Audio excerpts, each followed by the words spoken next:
Fasting. Have you ever tried fasting? It's ancient, right? Thousands and thousands of years ago, people were fasting.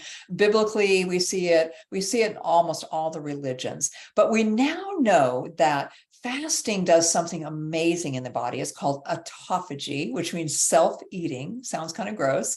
But what it is you actually get the garbage men and recyclers to go into your cells and clean up all the debris that's caused by energy production at the cell site.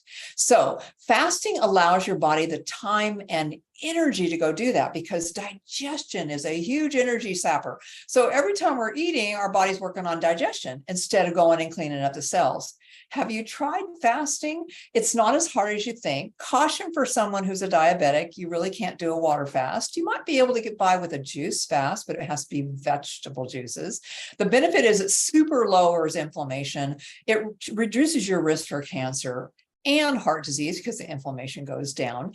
It helps with anything to do with the bowel. It can reset your metabolism. I suggest you try a 24-hour water fast. Follow me on Divine Farmer Health. Bye for now. Want to receive restoring organ function recipes to your inbox? Sign up at divinefarmerhealth.com.